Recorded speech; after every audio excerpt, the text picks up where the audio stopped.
Assalamualaikum warahmatullahi wabarakatuh. Waalaikumsalam Alhamdulillahirabbil alamin. warahmatullahi wabarakatuh. Wassalatu wassalamu ala asyrofil anbiya'i wal mursalin. Sayyidina Muhammadin wa ala alihi wa sahbihi ajmain. Amma ba'd. Alhamdulillah kita masih dapat berkumpul lagi di kajian online kita yang alhamdulillah telah hadir di sini Ustadz Farid Okba yang insya Allah akan mengisi materi dengan judul Hidup Mulia dengan Al-Quran. Insya Allah sambil menunggu teman-teman kita yang masih bergabung lagi, insya Allah. Seperti yang kita ketahui, banyak sekali keutamaan membaca Al-Quran. Membaca Al-Quran adalah perdagangan yang tidak pernah merugi. Membaca Al-Quran akan mendatangkan kebaikan, akan mendatangkan syafaat, dan dan termasuk ibadah yang paling agung. Untuk itu, insya Allah, Ustadz akan menyampaikan dengan kajian online kita ini pada sore hari ini. Untuk mempersingkat waktu, kita bersyukur kepada Allah dengan mengucapkan Alhamdulillahirabbil alamin, bersalawat dengan Rasulullah dengan membaca Allahumma sholli ala Sayyidina Muhammad wa ala ali Sayyidina Muhammad. Untuk mempersingkat waktu, kepada Ustadz kami persilakan. Bismillahirrahmanirrahim. Assalamualaikum warahmatullahi wabarakatuh. Alhamdulillah rabbil alamin. Wabihi nasta'inu ala umuri dunya waddin. Wassalatu wassalamu ala asyrafil anbiya'i wal mursalin. Nabina Muhammadin wa ala alihi wa sahbihi ajma'in. Ya ayyuhalladzina amanu taqullaha haqqa tuqatih wa la tamutunna illa wa antum muslimun. Subhanaka la ilma lana illa ma 'allamtana innaka antal alimul hakim. Allahumma la sahla illa ma ja'altahu sahla wa anta taj'al hazna idza syi'ta sahla. Ma ba'd. Ikhwani, saudara-saudara hadirin hadirat peserta kajian pada sore hari ini, alhamdulillah bersyukur kepada Allah yang memudahkan kita ikut di dalam kesempatan ini. Kita akan mengkaji tema hidup mulia dengan Al-Quran. Kita tahu bahwa seluruh para nabi dan rasul yang diutus oleh Allah sebelum Nabi Muhammad SAW, mereka diutus hanya untuk kaumnya saja. Ya.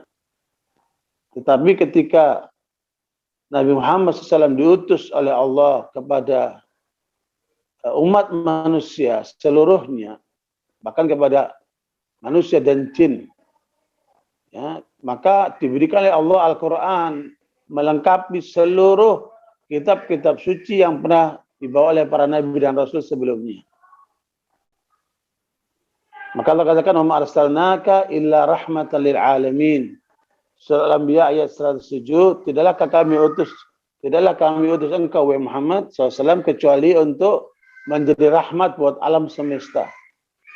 Nabi pun mengatakan, "Bu'ithu ila tsaqalain." Aku diutus oleh Allah kepada dua makhluk, manusia dan jin. Barakallahu, para nabi-nabi terdahulu diberikan oleh Allah masing-masing mukjizat. Tetapi kita tidak pernah bisa melihat mukjizat itu. Ya, Nabi Nuh diberikan perahu sehingga ketika terjadi banjir bah yang bisa menyelamatkan beliau dengan kaumnya dan menenggelamkan masyarakat yang tidak mau turut atau taat kepada beliau. Nah, itu suatu mukjizat. Nabi Ibrahim alaihissalam dibakar, tapi ternyata api tidak membakar beliau. Itu mukjizat. Nabi Musa alaihissalam kemudian dikejar oleh Fir'aun dan pasukannya, dengan tongkatnya beliau bisa membuka laut merah itu, sehingga beliau dengan 12 puak kaumnya itu bisa melewatinya, dan kemudian Allah tenggelamkan Fir'aun dan pasukannya ke dalam laut merah itu. Itu mukjizat tongkat Nabi Musa alaihissalam. Begitu pula yang dialami oleh Nabi Yunus, diterkam oleh ikan hiu, tapi kemudian bisa selamat ketika dimuntahkan olehnya di wilayah lautan sana. Nah, begitulah yang terjadi pada nabi-nabi yang lainnya. Mujizat-mujizat yang diberikan oleh Allah kepada para nabi dan rasul sebelum Muhammad kita tidak bisa melihat. Tetapi yang hebat adalah Al-Quran yang Allah berikan kepada Muhammad. Mukjizat ini bisa kita rasakan, bisa kita buktikan. Makanya ketika malaikat Jibril ditugasi oleh Allah menyampaikan Al-Quran kepada Nabi Muhammad SAW, makanya malaikat Jibril menjadi malaikat terbaik dari seluruh malaikat yang ada. Ya, ketika Nabi Muhammad diperintahkan dengan menerima Al-Quran, maka Nabi Muhammad menjadi nabi yang terbaik dari seluruh para nabi dan rasul. Ketika Al-Quran diturunkan pada bulan Ramadan, maka bulan Ramadan menjadi bulan yang terbaik dari semua bulan yang ada. Ya, begitulah seterusnya. Bagaimana dengan kita sebagai manusia? Kalau sampai kita menerima Al-Quran ya secara utuh dan sungguh-sungguh, maka nilai kita akan terangkat dengan nilai Al-Quran itu. Ikhwan barakallahu. Makanya di dalam surah Al-Anbiya ayat 10 Allah katakan, laqad anzalna ilaikum kitaban fihi dzikrukum afala taqilun. Sungguh telah kami turunkan kepadamu wahai Muhammad Al-Quran yang di situ ada kemuliaanmu. Apakah kalian tidak berakal? Dan Allah berikan Al-Quran kepada kita sebagai panduan hidup, sebagai way of life, supaya kita ini benar jalannya. Bahagia dunianya, selamat akhiratnya. Makanya Allah SWT menyebutkan dalam surat Taha 123. Qala bita minha jami'a ba'dukum li ba'din adu. Famanittaba'a hudaya fala yadillu wa la yashqa. Ya, turun kalian berdua. Itu Nabi Adam dan Hawa ketika diturunkan ke muka bumi ini. Ya, supaya tidak lagi ada permusuhan satu sama lain. Maka siapa yang mengikuti petunjukku, maka dia akan tidak tersesat di dunia ini dan akan selamat nanti di akhirat. Karena itu saudara sekalian, karena Al-Quran ini berasal dari Allah. Allah katakan dalam surat Yunus ayat 32, "Fadzalikumullahu rabbukumul haqq, famadza ba'dal haqqi illa ad-dhalal, fa anna tusrafun." Ya, dialah Allah Tuhanmu yang maha benar. Daripadanya lah segala kebenaran. Al-Quran ini firman Allah semuanya kebenaran. Maka siapa yang tidak berada di atas kebenaran yang ada di Al-Quran itu, maka pastikan orang itu berada dalam kesesatan kemana kalian akan menuju. Karena itu saudara sekalian, Al-Quran turun kepada Rasulullah secara bertahap. Dari mulai ayat-ayat Makkiyah, kemudian berlanjut dengan ayat-ayat Madaniyah. Ya, yang kemudian turun ayat ketiga dalam surat Al-Maidah, "Al-yawma akmaltu lakum dinakum wa atmamtu 'alaikum ni'mati wa raditu lakumul Islam dinan." Itu pada saat Rasulullah sedang di Arafah, seperti besok hari tanggal 9 Dzulhijjah, maka turunlah ayat itu. Kita sekarang berada dalam hari ke-8, Yaumut Tarwiyah, 8 Dzulhijjah, tanggal 9 Arafah, besok hari wukuf umat Islam waktu yang melaksanakan haji, dan kita yang di luar haji ini disunahkan untuk puasa sunnah Arafah. Ya, puasa yang bisa menghapuskan dosa setahun yang lalu dan setahun yang akan datang. Makanya kawan-kawan jangan sampai terlewatkan, ajak keluarga kita semua besok pada puasa semua. Puasa 9 Arafah. Dan itulah Nabi SAW mendapat wahyu itu. Hari ini telah kusempurnakan agama kalian. Ya, dan kelengkapi nikmat buat kalian.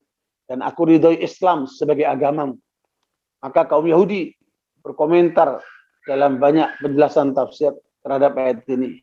Kata mereka, kalau saja ayat ini turun kepada kami, Bani Israel, kaum Yahudi, maka kami akan pesta untuk memperingatinya. Karenanya sekalian kita bersyukur kepada Allah.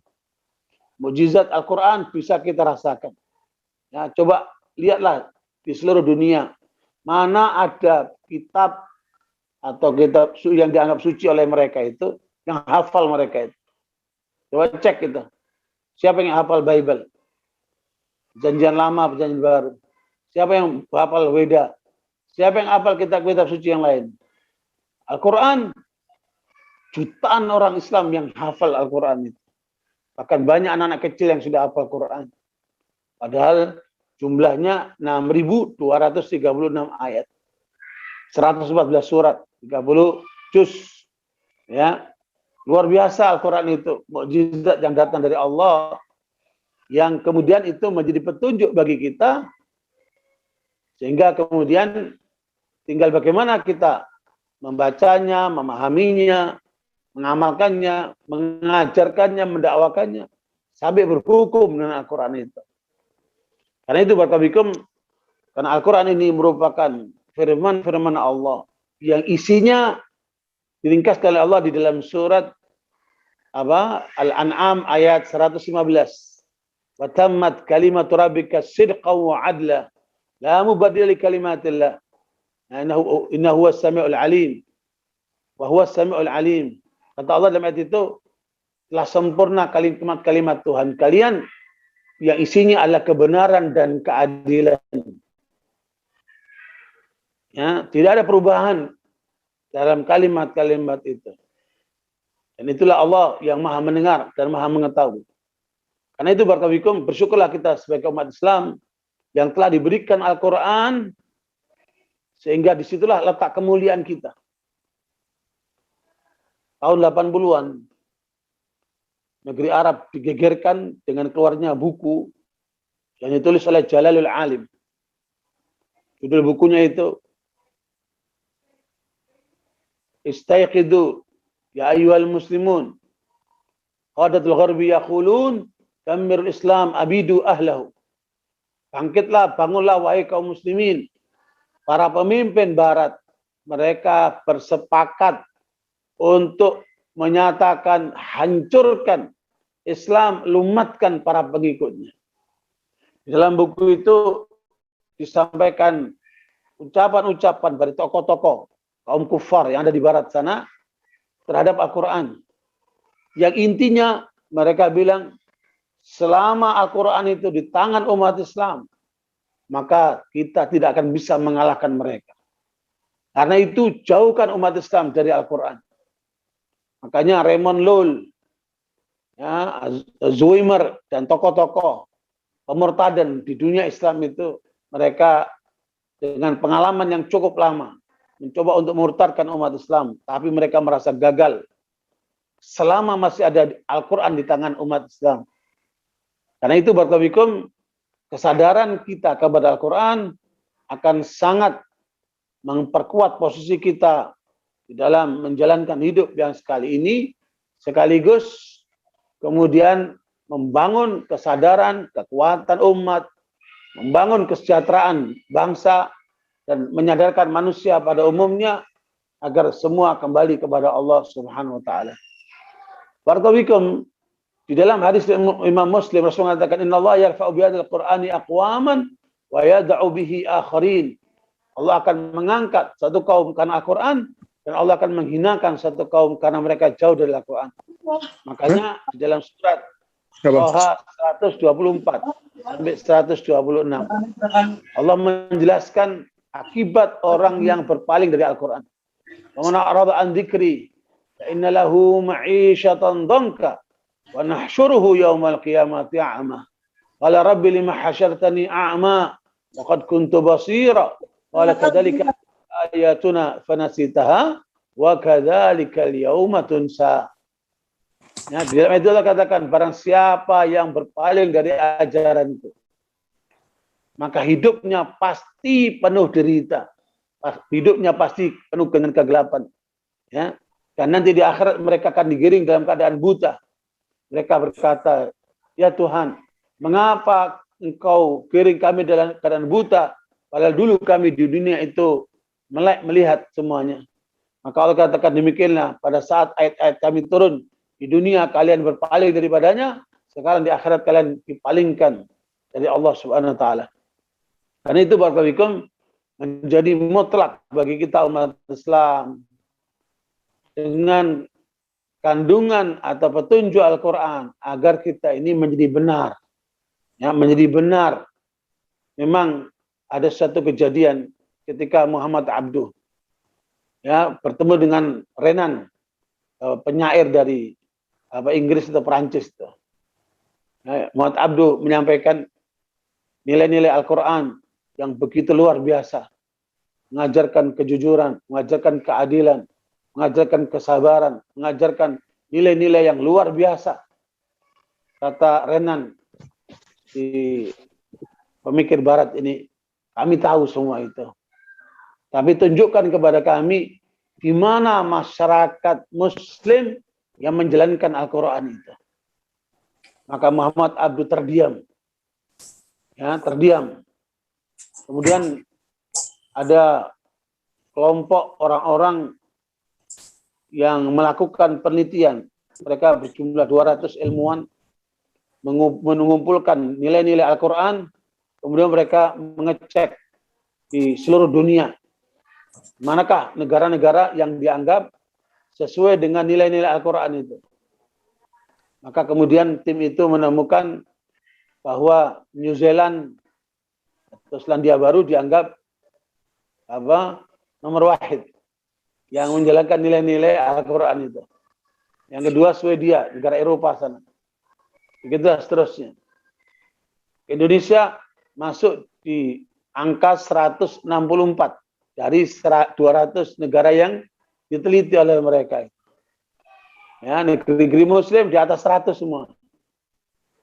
Nah, makanya kita ini jangan sampai hanya sebatas mengklaim pengikut Islam, berpegang pada Al-Quran, tapi kenyataannya kita masih jauh dari nilai-nilai Al-Quran. Memang di dalam surat Yunus ayat 32, surat Fatir 32, surat Fatir ayat 32, ya, supaya interaktif mungkin bisa dibantu terjemahnya peserta ataupun host atau moderator. Ya, Allah sebutkan tentang Al-Quran yang terkait dengan umatnya. Ya, Tsumma awrasna al-kitaba alladziina istafaina min ibadina. Faminhum zalimun li nafsihi wa minhum muqtasid wa minhum sabiqun bil khairati biidznillah. Dzalika huwal fadlul kabir. Silakan dibaca. Ini ayat terkait dengan umat Islam yang oleh Allah diberikan kepada mereka Al-Quran. Apa yang terjadi? Ada 3 macam model manusia Muslim. Silakan dibaca. Surat apa? Fatir ayat 32.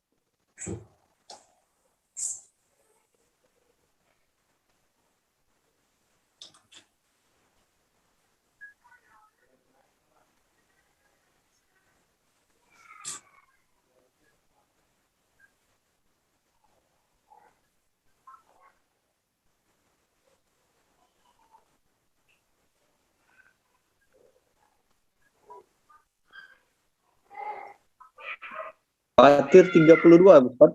Ya, ayat Fatir 32. Terjemahnya ya. Kemudian kitab ini kami wariskan kepada orang-orang yang kami pilih di antara hamba-hamba kami. Lalu di antara mereka ada yang menzalimi diri sendiri, ada pertengahan, dan ada pula yang lebih dahulu berbuat kebaikan dengan izin Allah. Yang demikian itu adalah karunia yang besar. Ya, barakallahu sekalian. Itulah ayat yang terkait dengan umat Islam. Kami telah berikan Al-Quran kepada hamba-hamba pilihan kami. Antum bisa lihat, seorang menteri ketika dipilih oleh presiden, dia bangga. Dia merasa terhormat karena dipilih oleh presiden. Jarang menteri itu menolak menjadi menteri ketika dia diminta oleh presiden. Orang berebut untuk menerima kemuliaan atau kehormatan itu. Kita umat Islam, siapa milih? Allah. Itu ayatnya. Kita dipilih oleh Allah, kita diberikan Al-Quran. Tetapi di tengah umat ini ada 3 komponen umat Islam.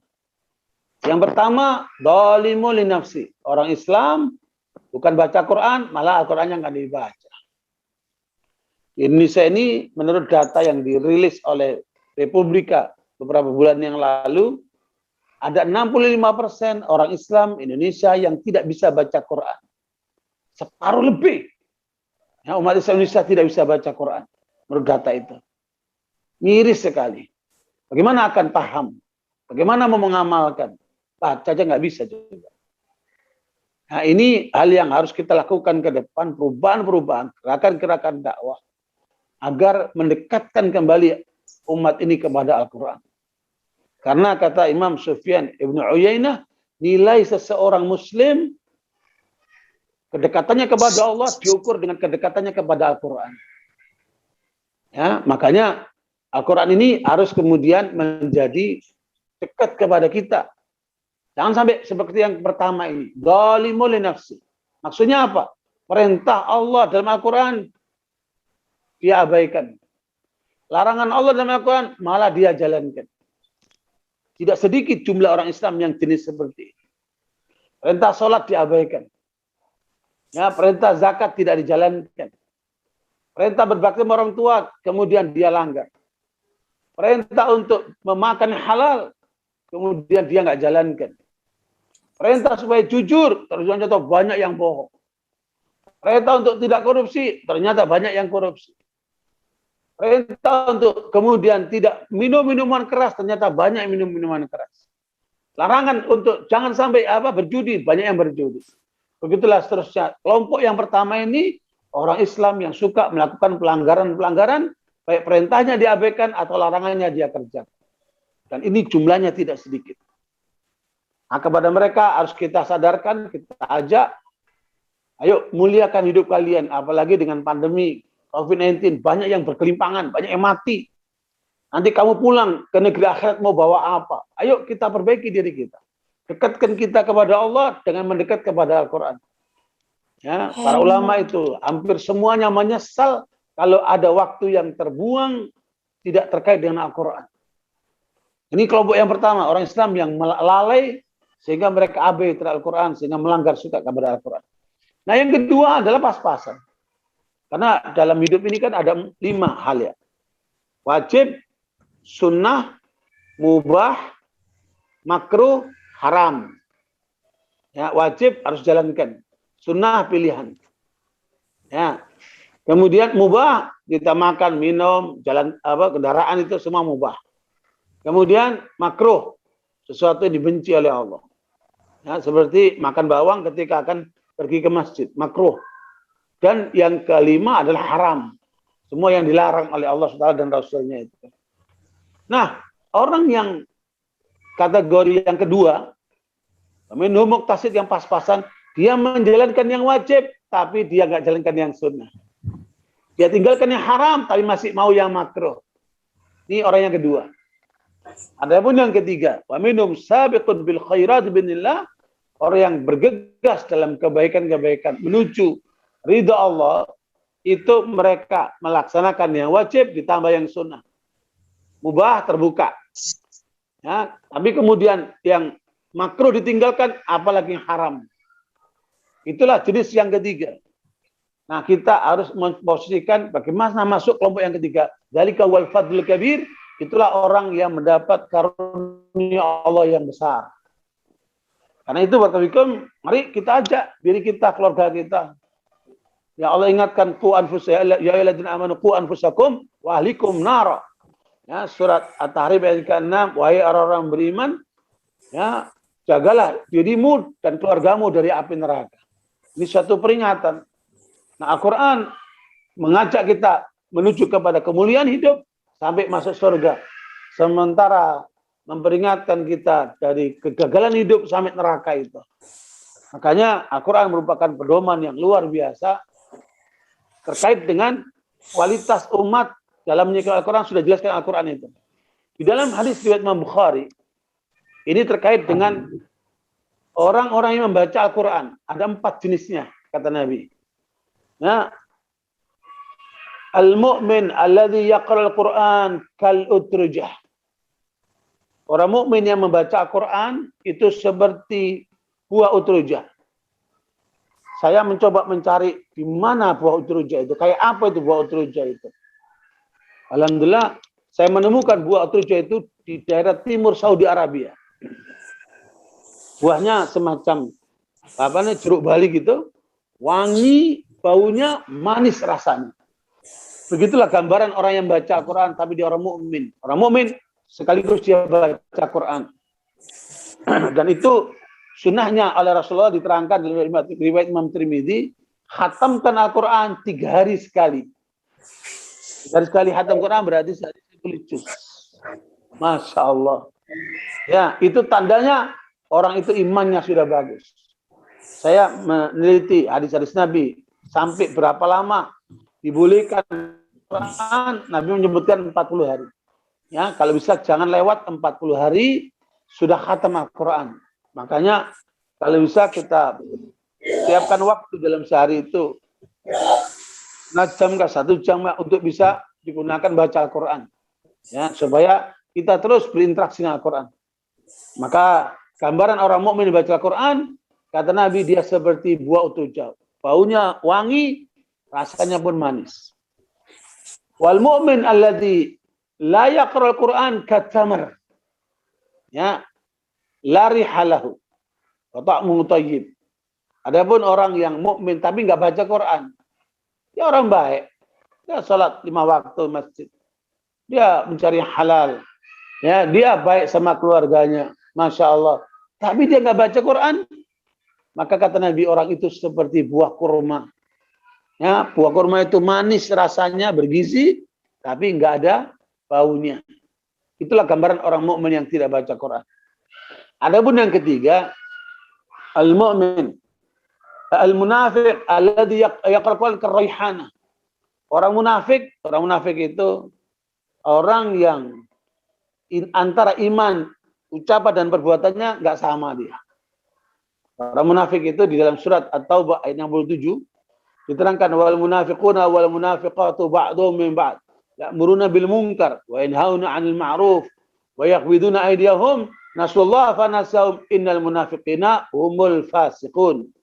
Orang munafik satu sama lain, laki perempuan itu satu jaringan. Mereka suka ngajak yang mungkar. Yang enggak benar itulah orang-orang muslim yang enggak benar itu namanya munafik. Ya, dan melarang orang berbuat baik. Ngapain ke pengajian, ngapain ke masjid, ngapain berbuat baik. Itu munafik. Padahal dia muslim tuh, tapi menghalangi orang berbuat baik. Kemudian mereka itu pelit duitnya untuk mendukung perjuangan Islam. Nggak mau dia. Mereka lupa sama Allah. Yang diingat itu cuma lagu-lagu. Yang diingat itu cuma sesuatu yang lain selain Allah, selain Islam, selain Al-Quran.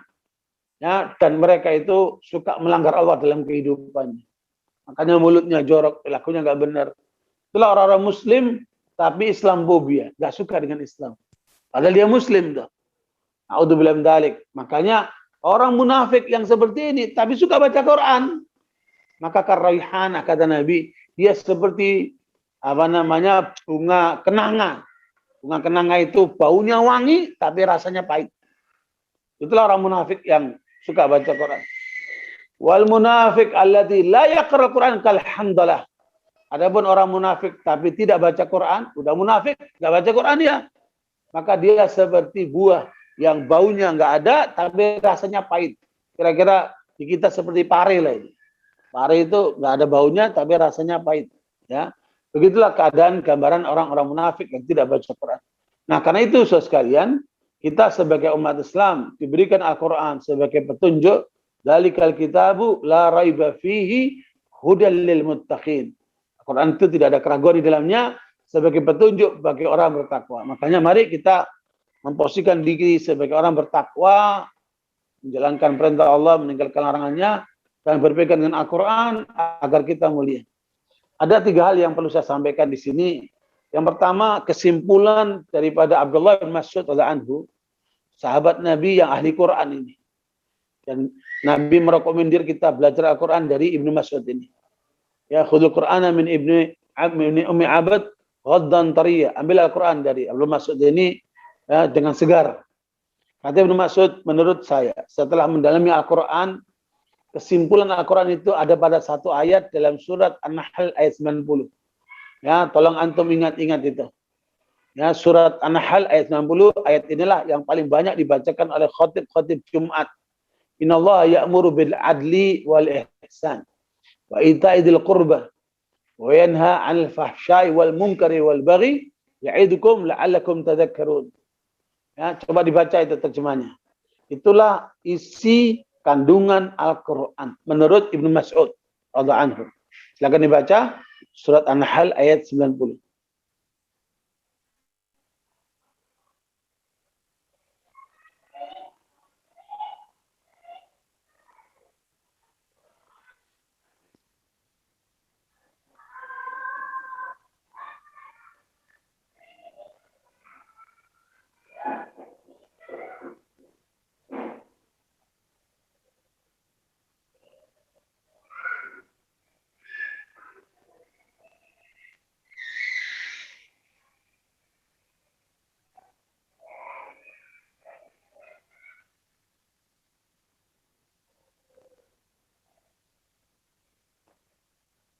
Maaf Ustadz, An-Nahl ayat berapa? 90.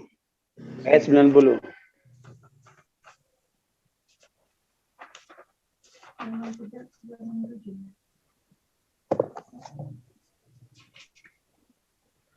Sesungguhnya Allah menyuruh kamu berlaku adil dan berbuat kebaikan, memberi bantuan kepada kerabat, dan Dia melarang melakukan perbuatan keji, kemungkaran, dan permusuhan. Dia memberikan peringatan kepadamu agar kamu dapat mengambil pelajaran. Ya, dalam ayat ini mengandung 3 norma kebaikan yang diajarkan Al-Quran dan memperingatkan terhadap 3 norma keburukan yang harus kita jauhi. Ya, yang pertama, nilai kebaikan itu Allah menyuruh kita untuk berbuat adil. Ya, adil ini lawannya daripada kezaliman, meletakkan sesuatu pada tempatnya, menunaikan hak dan kewajiban, baik sebagai pemimpin ataupun sebagai rakyat. Adil itu ada 3. Berbuatlah adil kepada Allah, tunaikan hak Allah. Ya, kita sebagai hambanya. Adil kepada manusia, tunaikan hak-hak manusia. Ya, kita sudah ditetapkan dalam butir-butir Pancasila. Di butir yang kedua, kemanusiaan yang adil dan beradab. Ya, saya kira ini luar biasa dan ini diambil dari Al-Quran, menjadi orang yang bersikap adil. Tunaikan hak Allah, tunaikan hak manusia. Yang ketiga, tunaikan hak diri sendiri. Jangan kamu zalimi dirimu sendiri. Adil kepada Allah, adil kepada manusia, dan adil kepada diri sendiri. Bahkan diulangi lagi di butir yang kelima, keadilan sosial bagi seluruh rakyat Indonesia. Yang menegakkan keadilan bagi seluruh rakyat Indonesia. Saya pun sudah ingatkan Pak Jokowi di istana supaya menegakkan keadilan itu. Dan saya sampaikan sama beliau bahwa masalah terbesar bangsa ini sekarang ini adalah kesenjangan ya, antara yang kaya dan miskin ini, luar biasa gapnya. Saya bilang sama beliau, kalau ada 100 orang kaya di Indonesia, 1 yang Muslim, 99 non-Muslim. Kalau ada 100 orang miskin, 1 yang non-Muslim, 99-nya itu Muslim. Coba kita lihat di lapangan itu. Terjadi gap yang luar biasa. Ya, apalagi dengan pandemi COVID-19 ini, yang terdampak paling banyak umat Islam. Makanya kita harus turun tangan untuk bagaimana membantu saudara kita itu, yang sudah dalam kesulitan itu. Baik karena faktor kesehatan, atau karena faktor pekerjaan, atau faktor kebutuhan, dan sebagainya. Nah itu Bapak Ibu sekalian, nilai keadilan ini yang harus kita tegakkan dalam kehidupan ini. Ya, keadilan itu orang banyak cari mana? Di pengadilan itu. Makanya saya menulis artikel ya, keadilan bagi HRS untuk menyampaikan kepada para hakim itu, jangan sampai memutus perkara dengan tidak adil. Nah, karena itu ancamannya berat sekali nanti di depan Allah. Ini poin yang pertama. Ya, Al-Quran mengajar kita semua umat Islam harus bersikap adil dalam 3 hal. Adillah kepada Allah, adillah kepada manusia, termasuk kepada non-Muslim. Wala yajrimannakum syana'anu qaumin ala alla ta'dilu i'dilu huwa aqrabu littaqwa. Jangan sampai disebabkan kamu benci kepada satu kaum, kamu tidak berbuat adil. Berbuat adillah karena itu lebih dekat kepada ketakwaan. Hatta kepada non-muslim tetap harus berbuat adil. Yang ketiga, adil kepada diri sendiri. Jangan sampai kalian lukai diri sendiri dengan bunuh diri, dengan merusak diri sendiri dan seterusnya. Ini yang pertama ajaran Al-Quran. Yang kedua, ihsan. Al-ihsan itu sudah perbuatan baik kepada orang lain. Ya, ngirim makanan kepada tetangga, berbuat baik kepada teman, membantu orang miskin, ya, mengobati orang yang sakit, ya, mengeluarkan orang-orang dari kesulitan. Semua itu masuk kategori ihsan. Ya, ahsinu kama ahsanallahu ilaik. Surat Al-Qasas ayat 77. Berbuatlah banyak kebaikan sebagaimana Allah berbuat baik kepadamu.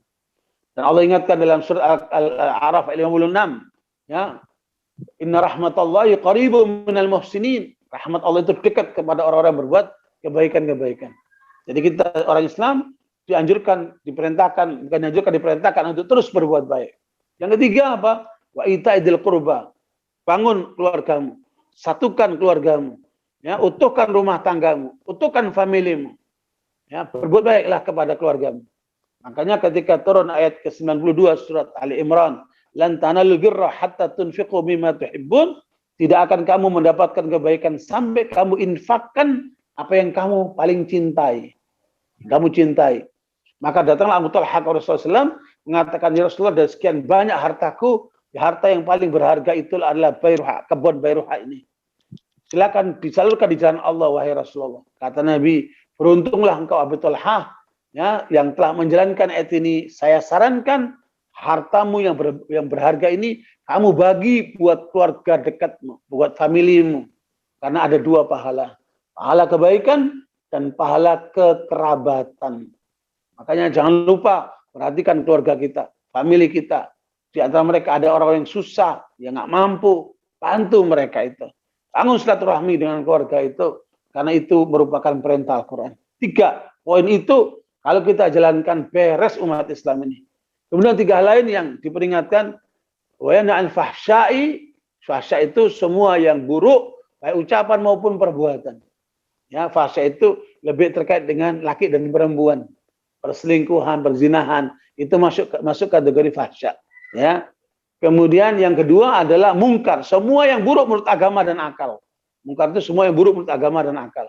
Semua terlarang, minuman keras, judi, riba dan seterusnya itu, termasuk korupsi. Ya. Dan yang ketiga, wal baghi, yaitu melampaui batas, mendalimi orang lain. Ya, 3 peringatan itu. Kalau dihindarkan oleh umat Islam, maka nilai kebaikan akan merata di tengah umat ini. Ya, begitulah Allah menasihati kita supaya kita jadi benar. Itulah poin yang disimpulkan oleh Ibnu Mas'ud sebagai kesimpulan Al-Quran.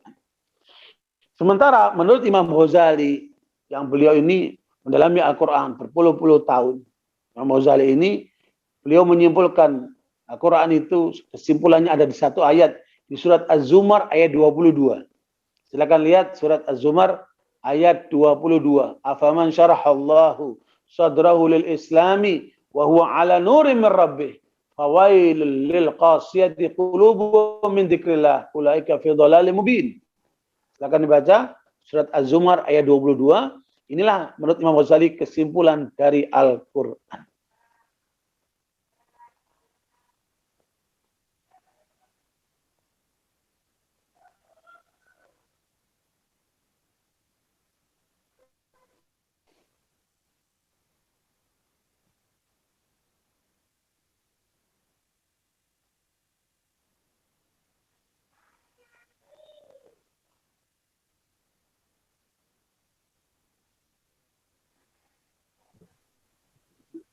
Maaf Ustadz, ayat berapa tadi Ustadz? Ayat 22, surat Az-Zumar, ayat 22.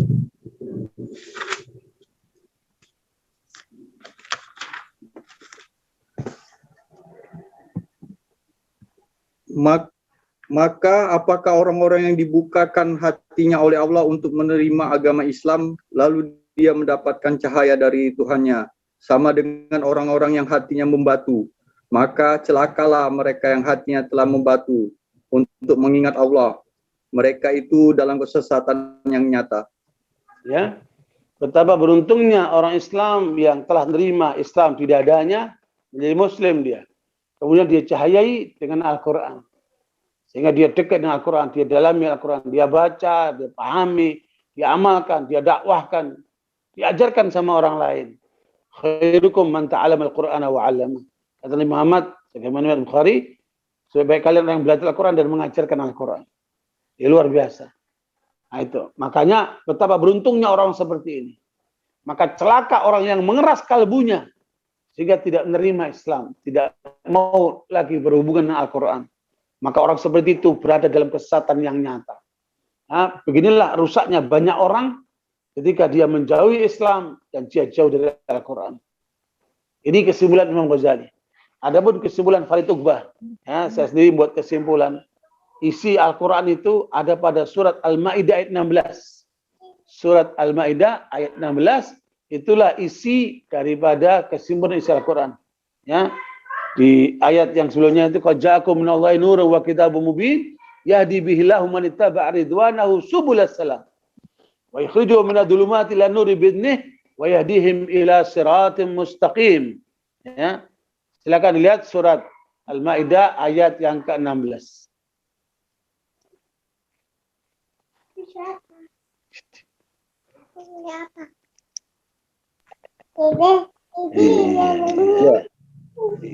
Ayat 16.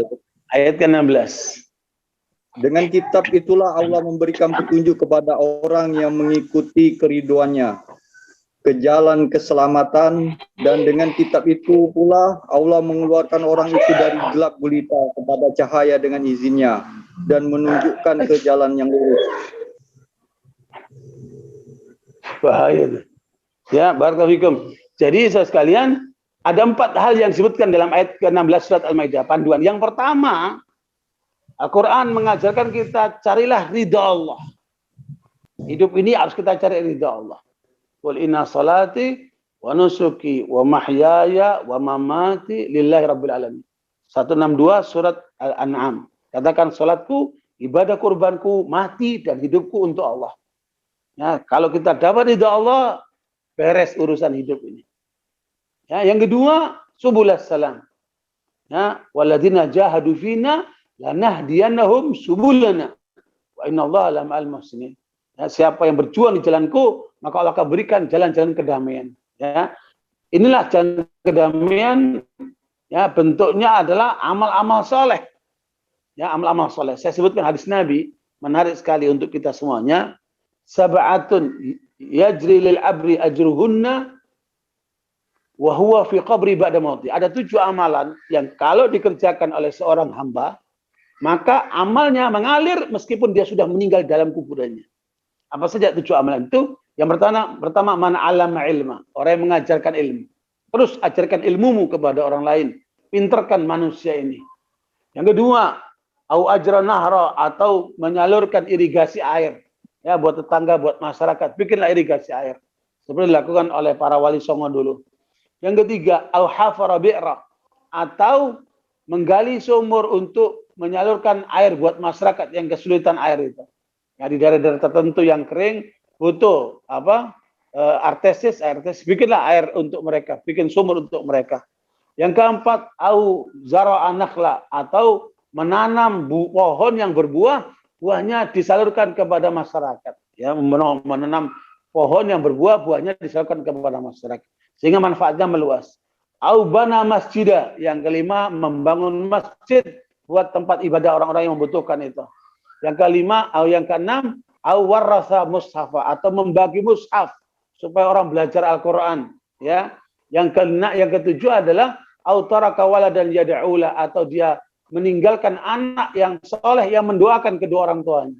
Inilah 7 amalan yang akan membangun kedamaian dalam kehidupan kita sampai nanti di akhirat kelak itu.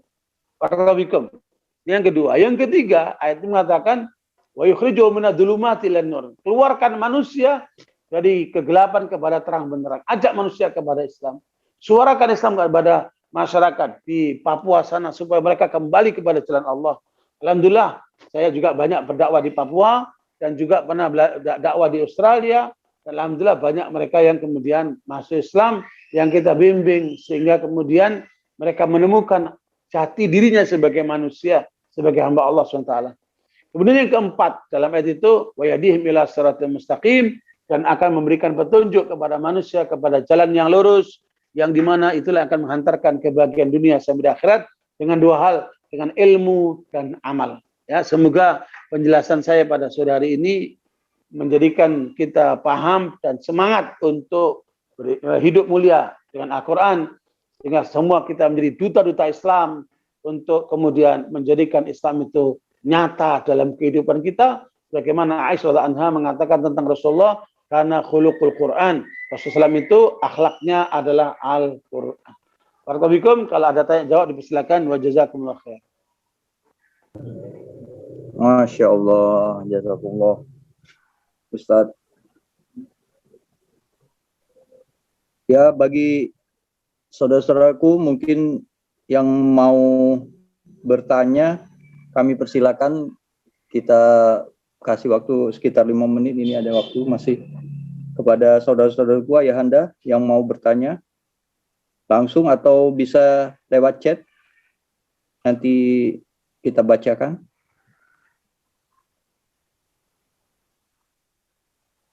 Kami persilakan.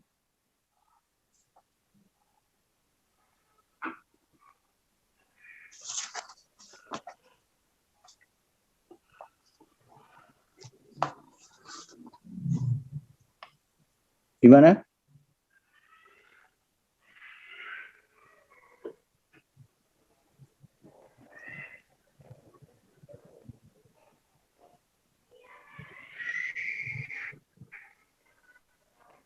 Ada yang mau bertanya? Ya, mungkin saya awalin ini, Ustadz. Saya, Ustadz. Nah, ini Pak Ismail tuh mau nanya tuh. Silakan. Pak Ismail, silakan. Assalamualaikum, Ustadz. Waalaikumsalam. Iya, Pak Ismail. Ini saya lagi dari camp ini, Ustadz. Lagi lockdown di Papua. Masya Allah. Semoga Allah menyelamatkan kita dari penyakit COVID. Amin. Ustadz, gini, bagaimana bedanya antum lockdown, gajinya tetap jalan. Kita lockdown nggak ada jalan, ini gajinya. Ini masih sini. Iya. Gimana, Hi? Silakan. Gini, bagaimana supaya kita ini kan sepertinya kalau kita baca, sekedar baca Al-Quran, kok sepertinya masih biasa aja. Bagaimana itu sampai bisa Al-Quran itu sampai bisa ke hati, Ustadz, supaya kalau umpamanya setiap kali kita baca Quran itu bisa tersentuh gitu. Kiatnya gimana, Ustadz? Demikian, Ustadz. Iya. Assalamualaikum warahmatullahi wabarakatuh. Waalaikumsalam. Jangankan bicara Al-Quran seluruhnya, Al-Fatihah saja, Pak Ismail. Kalau kita bisa meresapi betapa nikmatnya ketika sholat itu kan. Al-Fatihah itu kita ulangi sehari, ya kan, 17 kali. Kalau kita yang wajib, ditambah yang sunnah-sunnah, ya kan, bisa 29 kali gitu. Ya, 2 rakaat qobliyah subuh, 4 rakaat qobliyah duhur, 2 rakaat setelah duhur, kemudian 2 rakaat ba'diyah maghrib, dan 2 rakaat ba'diyah isya itu. 29, itulah jumlah ayat Al-Quran di dalam surah Al-Fatihah. 29 kata itu. Nah, kalau kita bisa merasakan Al-Fatihah saja. Jadi Al-Fatihah itu merupakan ringkasan Al-Quran. Makanya saya berharap semua kita paham itu Al-Fatihah dulu. Gak usah jauh-jauh ke dalam itu surat Al-Baqarah, Al-Imran, ntar aja itu dulu. Dalami surat Al-Fatihah, hayati surat Al-Fatihah. Dan rasakan dalam sholat.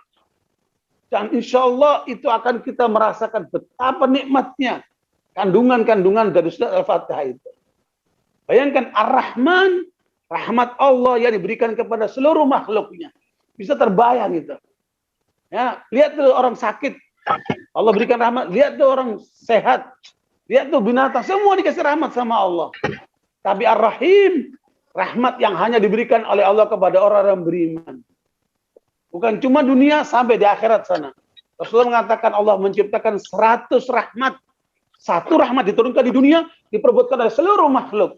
99 rahmat ada di surga kan.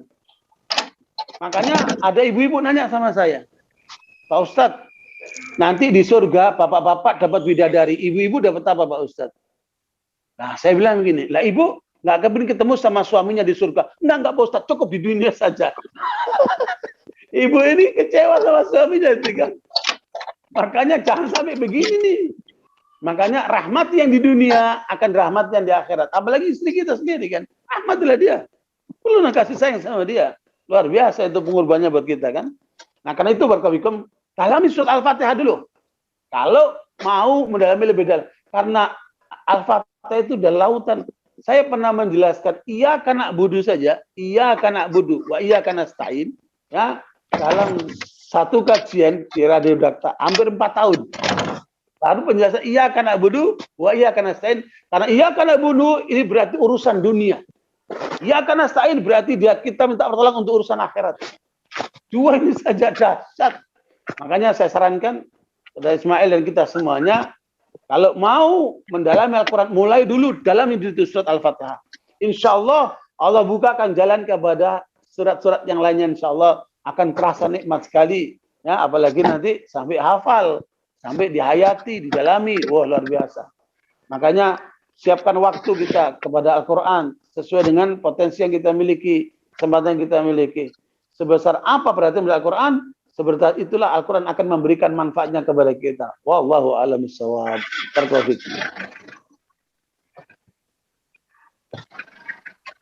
Masya Allah, jazakallah Ustaz. Masih ada satu lagi, bisa ada yang mau bertanya, silakan.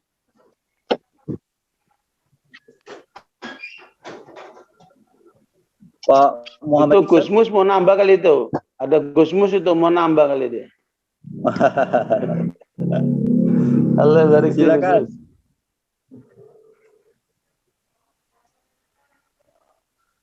Ya.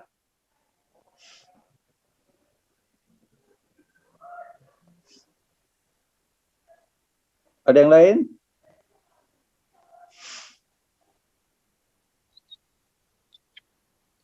Antum mau nanya apa? Sudah keburu dulu. Masya Allah. Sama Ustaz. Berarti ada satu pikiran sama Pak Ismail ya? Kayaknya. Masya Allah. Masya Allah.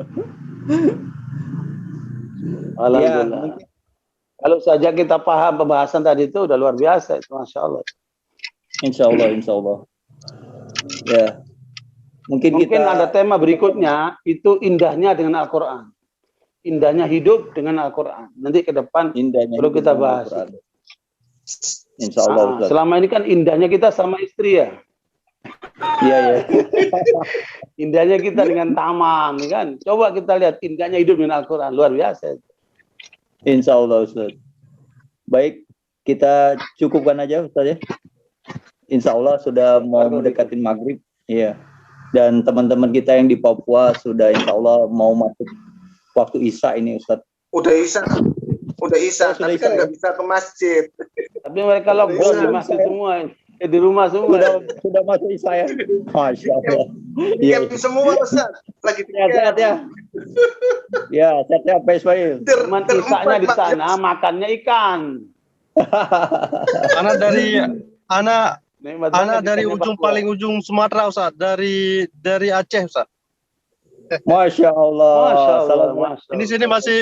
Saya sudah berapa kali ke Aceh itu, sebelum tsunami, ketika tsunami, dan setelah tsunami. Betul Ustaz. Anak sempat jumpa sama Ustaz.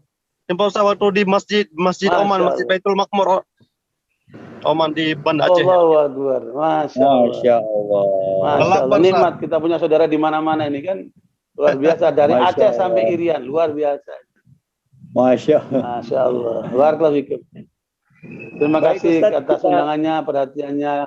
Ya. Assalamualaikum warahmatullahi wabarakatuh. Waalaikumsalam warahmatullahi wabarakatuh. Makasih banyak Ustaz. Jazakumullah khairan.